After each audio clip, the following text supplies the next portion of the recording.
Nigeria joins Global Alliance Against Hunger and Poverty at G20 Summit in Brazil.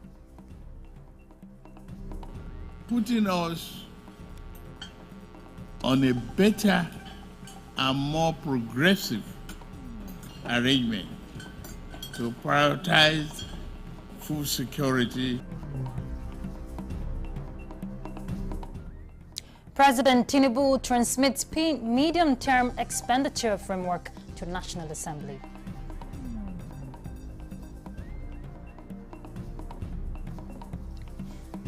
And stakeholders commit to revamp Nigerian mining sector. To reduce speculation, therefore, and absentee miners, we put in place a new regime of rates that makes sure that you either use the license you have or you lose it.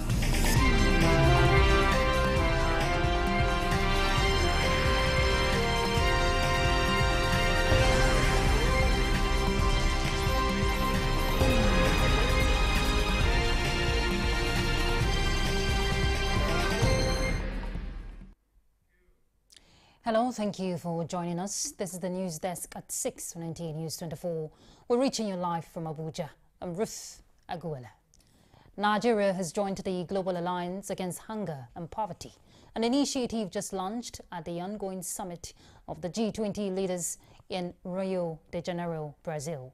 President Bola Tinubu made the commitment while addressing the summit, saying the fight against hunger and poverty must be a top priority for the world. State House correspondent Musbahu Donwahab reports. For the first time, President Bola Tinubu personally introduces First Lady Oluremi on the world stage. It was to the warm embrace of the host president, Luiz da Silva. Your Highnesses. The first session of the summit focused on a major concern of the world: poverty. From its national and global perspectives, the Brazilian presidency of the G20 acknowledges the increasing danger posed by poverty and even compounded by COVID-19. Hunger and poverty is not the result of scarcity or natural phenomena. Hunger, as used to say the Brazilian geographer and scientist José de Castro, hunger is the biological expression of social evil. Nigeria is one of the 19 guest countries this year, and for the second consecutive time under President Tinubu. Based on data from the National Bureau of Statistics, World Bank had projected that about 40% of Nigerians are estimated to live below the international poverty line by the end of 2024. And so, President Bola Tinubu could relate with the call for an all-inclusive growth. The fight against hunger and poverty is not a matter of choice, but a matter of priority for me. But where do I get those helps? I have a very vibrant youth population, 70% below the age of 30.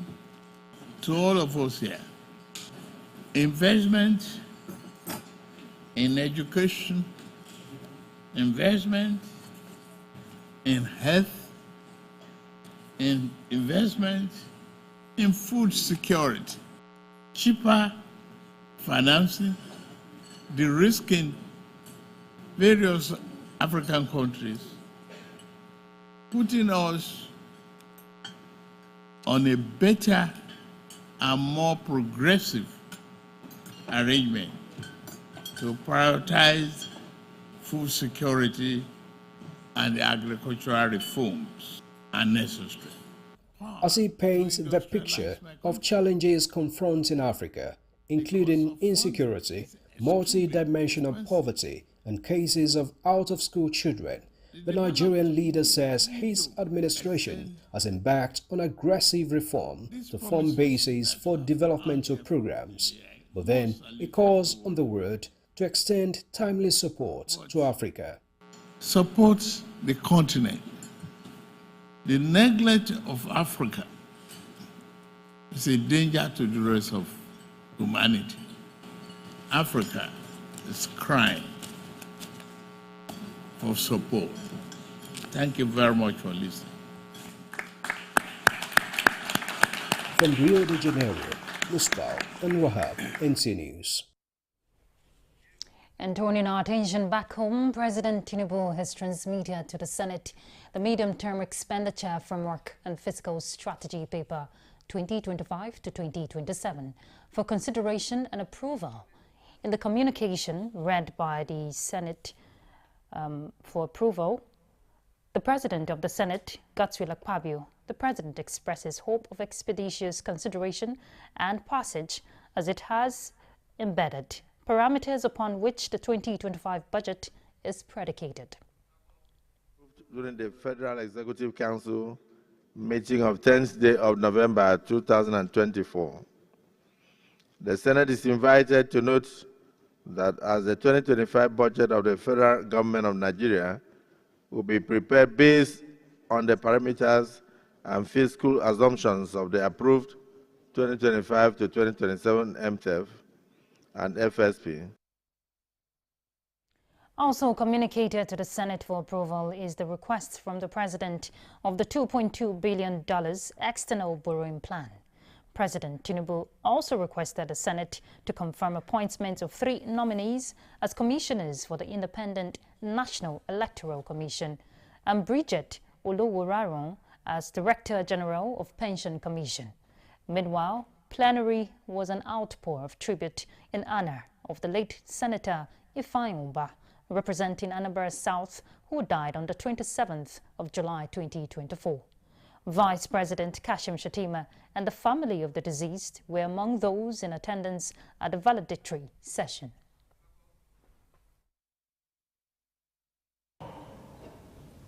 My condolences to his family, friends, and political associates, most especially Iyo, with whom you are planning to go on a long journey. Your Excellency, please receive my most heartfelt condolences. Similarly, the President has submitted the 2025 to 2027 medium-term expenditure framework and fiscal strategy paper to the House of Representatives for its consideration and approval. The President is seeking expeditious approval of the medium-term expenditure framework as its fiscal assumptions and parameters will be the basis for the 2025 budget. The House also requested to approve the implementation of the $2.2 billion as new external borrowing to finance the 2024 budget deficit of 9.1 trillion naira. Borrowing of 7.828 trillion was further subdivided into new domestic borrowing of 6.061 trillion naira and new external borrowing of 1.76 trillion naira.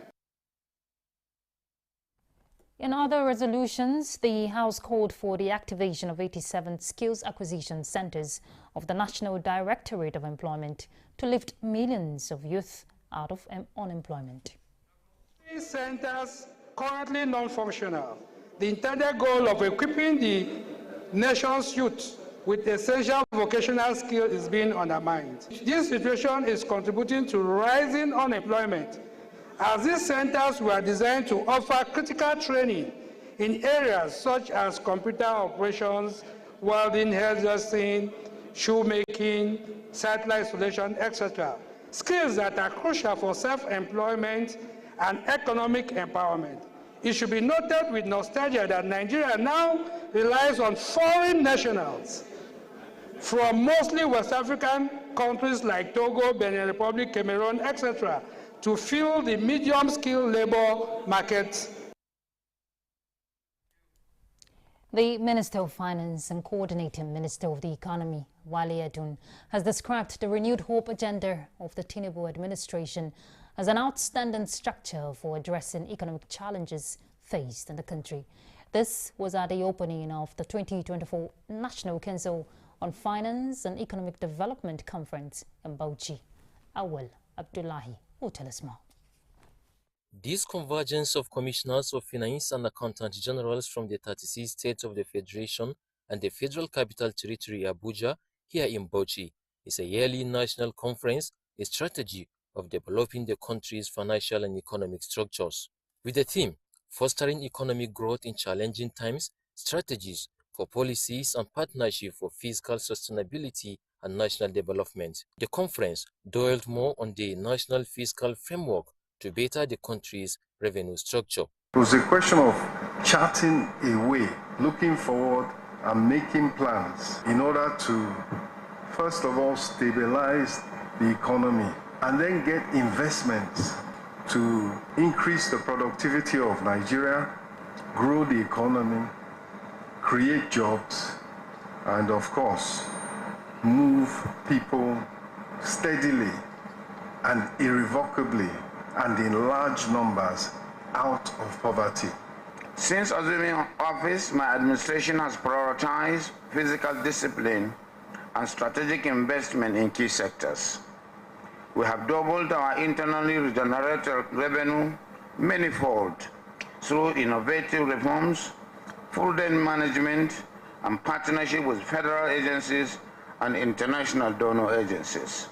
Meanwhile, Governor Bala Mohammed, while receiving the minister at the government house, assured his administration's support for the national economic target to be realized.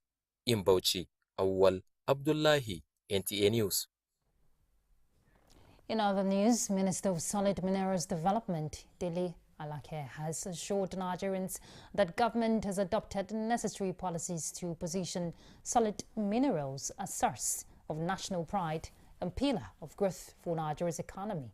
This was at the ongoing Mining Week holding in Abuja with stakeholders from across the globe. Ekene Ndulwe reports. It was a platform to review strides in Nigeria's mining industry in the past 1 year.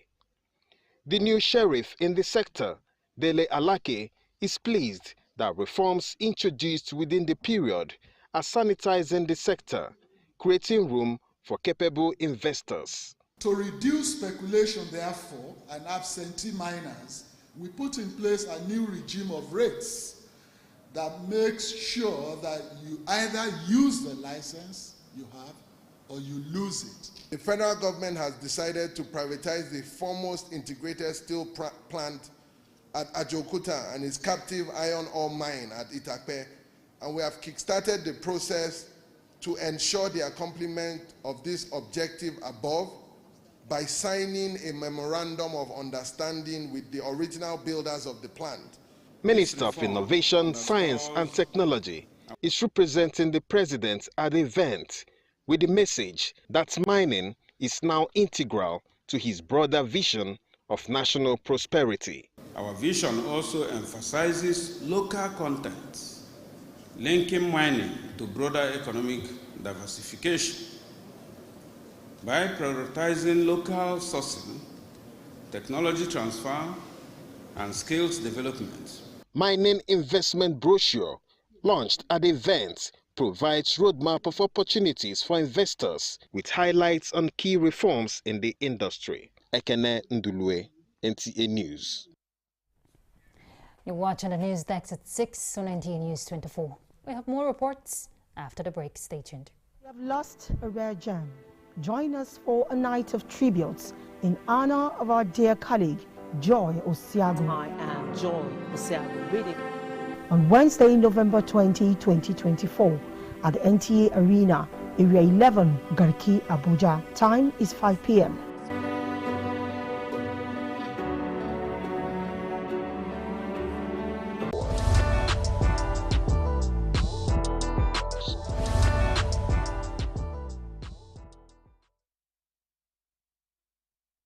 Thank you for being there. For education to play its transformative role, Senior Special Assistant to the President on Student Engagement, Afeson Sunday, says harnessing youth potential for national development is essential for progress of the country. He emphasized that it is for this reason that the federal government has introduced different initiatives such as loans and grants for the welfare of students across the country. This loan, like I have said, is not a grant, like you said, is a loan that has no interest. let your son, your daughter approach Netphone, who is catering for those areas. On health, experts say the Grand Challenges Project initiative will help to bridge the gap in infant and maternal mortality rate in the country. This was during a discussion on NTA's Good Morning Nigeria, while suggesting homegrown solutions. Alika Kwanachi Arua reports. Guest on Good Morning Nigeria observed that despite government efforts to mitigate infant maternal mortality rates, Nigeria is still one of the countries with high rates of mother and child deaths. The Grand Challenge Project, they believe, will bring innovators from different sectors across the country to provide local solutions that will not only address Nigeria's indigenous challenges, but also meet global standards. What already exists in terms of research, can we bring them together and actually scale them? And how are we doing that? We want to start up an ecosystem of innovators and of research that has impact at scale. By the time we pick the best 10, anybody, anywhere in the globe can say you have done your best.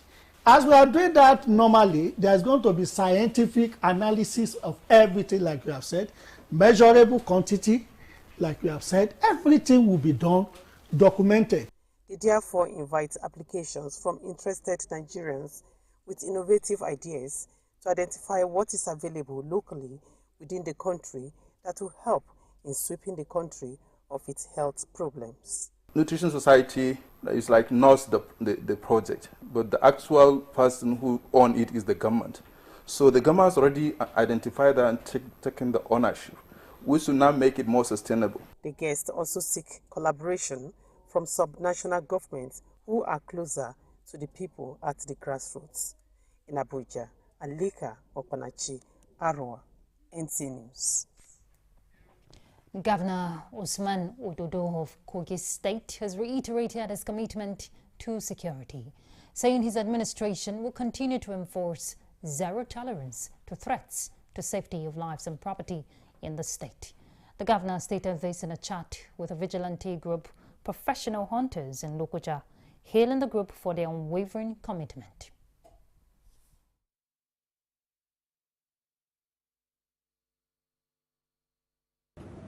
Father of the nation, for his eagle eye to spotlight our brother in person of the National Security Advisor at this very material time.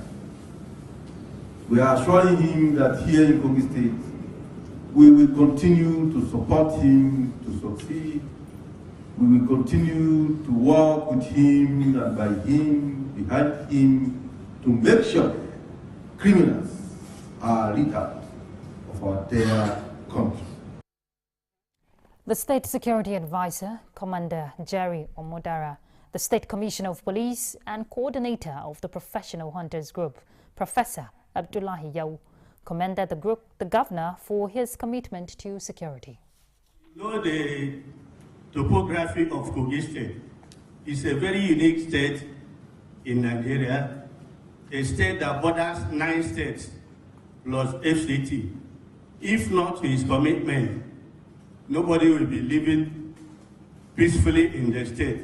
For the last 2 weeks plus, they have been in the bush. Some of them didn't even take a single drop of water on their body.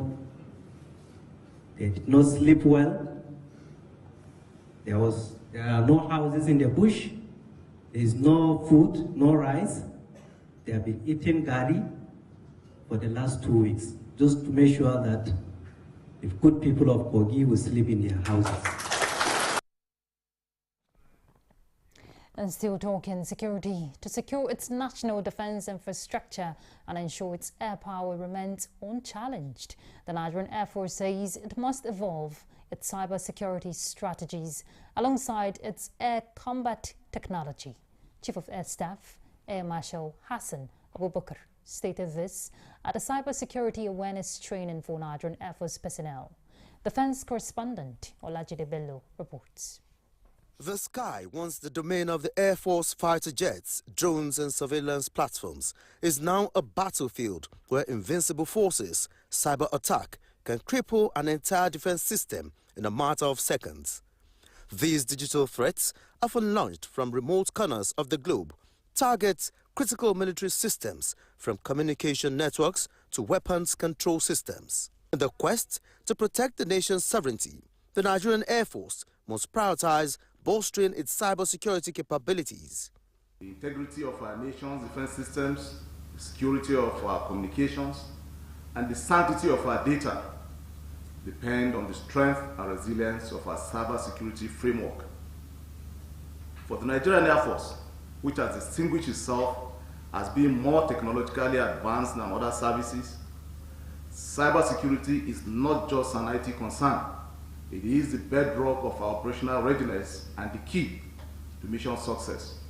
And as the Nigerian Air Force continues to modernize its operations, the need for robust and resilient cybersecurity measures against evolving threats has become ostensible. In the quest to protect the nation's sovereignty, the Nigerian Air Force must prioritize bolstering its cybersecurity capabilities. However, to maintain air superiority, the Air Force must also invest in cyber resilience, and according to Air Marshal Hassan Abubakar, the Nigerian Air Force is adopting a multifaceted approach to guard against cyber attack. Olajide Bello, NTA News. This is the News Desk at 6 on NTA News24. Let's bring you top stories we've told you. Nigeria joins Global Alliance Against Hunger and Poverty at G20 Summit in Brazil. Putting us on a better and more progressive arrangement to prioritize food security. President Tinubu transmits medium-term expenditure framework to National Assembly.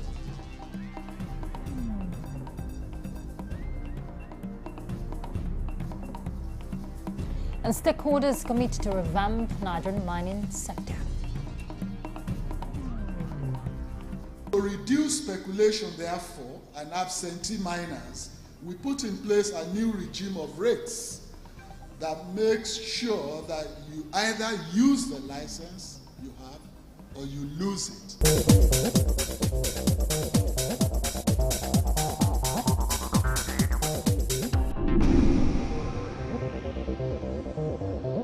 This is NTA News24. An annual engagement with local and internationally renowned Islamic scholars tagged One Ummah, Peace and Unity Convention is providing practical and faith-based strategies to empower Nigerians navigate socio-economic challenges with resilience and purpose in their personal, professional and community lives. Tokpe Alabi reports that this year's convergence in Abuja had experts and prominent scholars, including Sheikh Mufti Ismail Menk, who shared knowledge and experiences with participants. This year's One Ummah Peace and Unity Convention focuses on resilience, the role of faith in handling contemporary challenges with mental health, business, career and general issues forming the crux of conversations by the Islamic scholars and experts. Beware, there are consequences. Many of us are not going through trials from Allah. We're only going through the consequences of our weaknesses. You are not dressed properly and you are telling your daughter, dress properly. It's not going to happen. Why? You need to first dress properly without telling your daughter she will want to dress like you.